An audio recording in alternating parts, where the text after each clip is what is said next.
let's talk about too much in Tagalog. Tara!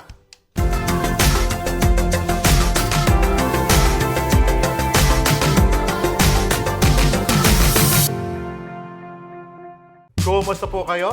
Welcome back. In the last video, we've tackled the Tagalog root word SOBRA, which is used as an adjective that means excessive or too much. I've also explained that it is also used as a superlative similar to the English word so, very, and super. I also told you that SOBRA can also be used as a verb, and that is the topic of this video. The verbs created from the root word SOBRA have something to do with being too much or overdoing something. But before we talk about those, just some reminders on Tagalog verbs. Tagalog verbs start with root words. No root words, no verbs. Tagalog verbs are formed by combining a root word with affixes. There are many combinations producing several verbs from the same root word. Tagalog verbs are conjugated according to aspects and not tenses. I've explained this extensively in past videos. Tagalog verbs behave according to focus system. For now, I will only tackle verbs under the actor focus and object focus. Actor focus verbs emphasize the actor or the doer of the action, while object focus verbs emphasize the object of the action. Please also remember that subjects for actor focus verbs are generally group 1 personal pronouns, and subjects for object focus verbs are generally group 2 personal pronouns. Ngayon, pag-aralan natin ang pandiwang nabubuo mula sa salitang ugat na sobra. Let's learn the verb created from the root word sobra.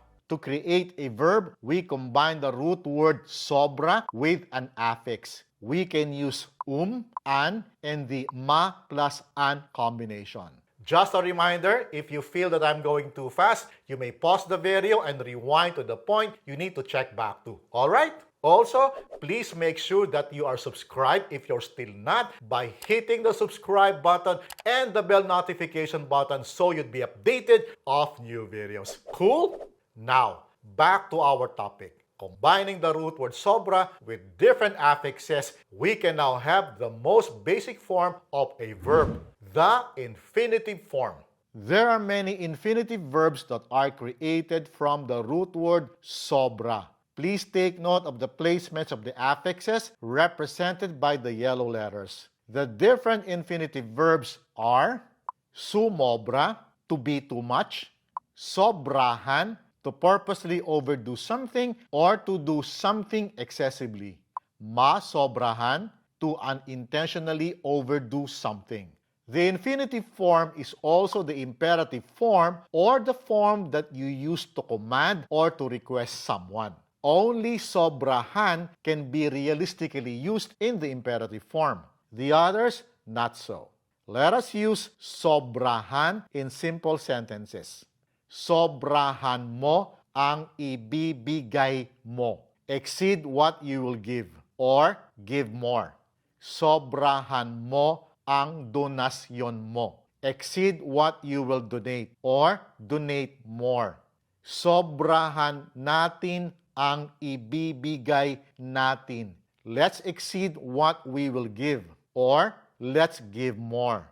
Sobrahan natin ang timpla. Let's overdo the mix, or let's put more mix or whatever ingredient that goes into. Sobrahan ninyo ang gawa.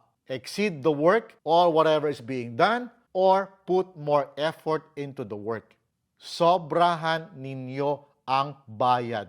Exceed the payment or pay more. Ayos ba? You will notice that Tagalog does not translate directly to English. Just shows that Tagalog is built differently. Tagalog verbs are conjugated according to aspects and not tenses, which I have explained extensively in past videos. But in summary, the aspects are the progressive aspect, nagaganap; the completed aspect, naganap; and the contemplative aspect, magaganap. We also have the recently complete aspect, kagaganap. Let's take a look at how verbs are conjugated and are used, beginning with the progressive aspect or nagaganap. This is when the action is currently happening. Here goes. Let's begin with the verb SUMOBRA, to be too much.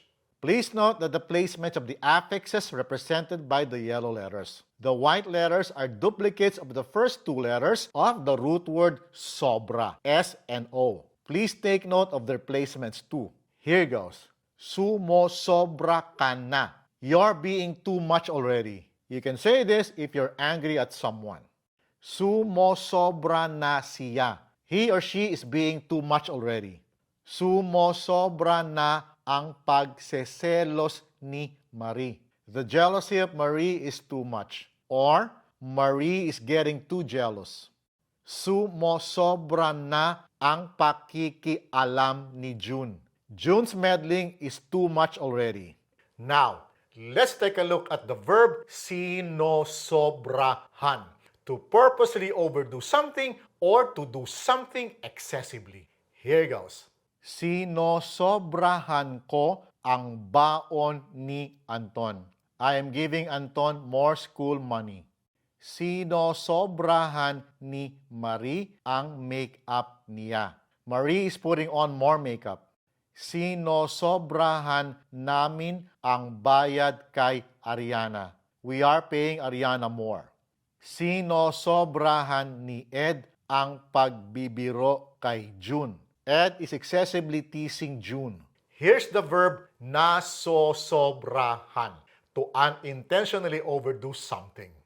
Nasosobrahan ko yata ang pagmamahal ko sa iyo. Literally, it seems to me that I'm exceeding my love for you, which is how we say, maybe I'm loving you too much. Yata is an adverb that means I think, I guess, it seems to me, perhaps, maybe. It's a very convenient word to use. Let's have some more examples.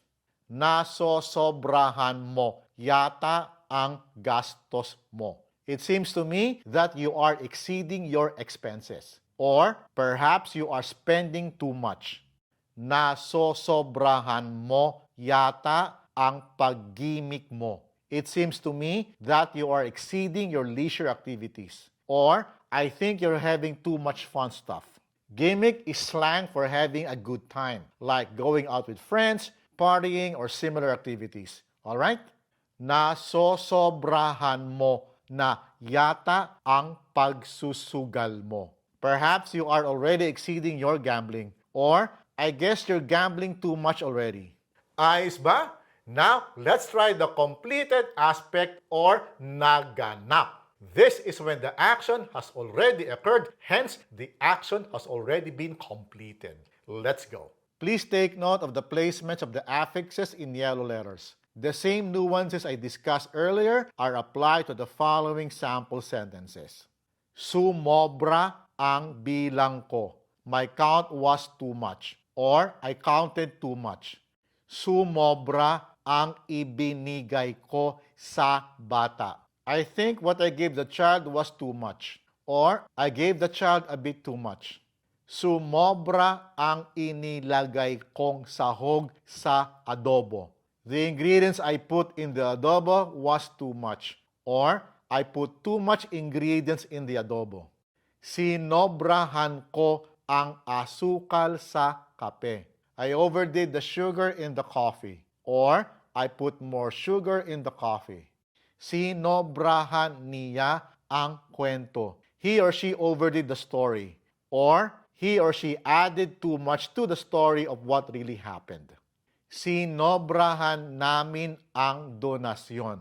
We exceeded that donation. Or, we donated more. Nasobrahan ko yata ang pagkain ko. Perhaps I ate too much. Nasobrahan ko yata ang tira ko. I think I overdid the shot. You can use it in sports like basketball, football, or golf. Nasobrahan mo yata ang pagbibiro mo. It seems to me that you overdid your teasing. Ayos ba? So far, so good. This time, let's move on to the contemplative aspect or magaganap. This is when the action has not yet occurred or is not presently occurring and is about to occur. Again, please take note of the placements of the affixes in yellow letters and the reduplicated letters in white. Sosobra na ako sa gastos. I will be exceeding my expense, or I will be spending too much. Sosobra na tayo sa pagbibigay. We will be exceeding what we are giving, or we will be giving too much. Sosobra na kami sa budget. We will be exceeding our budget. Sosobrahan ko ang ibibigay ko sa iyo. I will exceed what I will give you, or I will give you more. Sosobrahan namin ang donasyon namin. We will exceed our donation, or we will give more donation. Sosobrahan ni Tess ang handa para sa piyesta. Tess will exceed the food for the feast, or Tess will prepare more food for the feast. Masosobrahan ko yata ang pagbibigay ko. I think I will overdo my giving. Masosobrahan mo yata ang pagiging mabait. It seems to me that your being nice will be exceeded. Or perhaps you will be too nice. Masosobrahan mo yata ang pagiging pasensyoso. It seems to me that your being patient will be exceeded. Or it seems to me that you will be too tolerant. The last aspect I will discuss is recently complete or katatapos.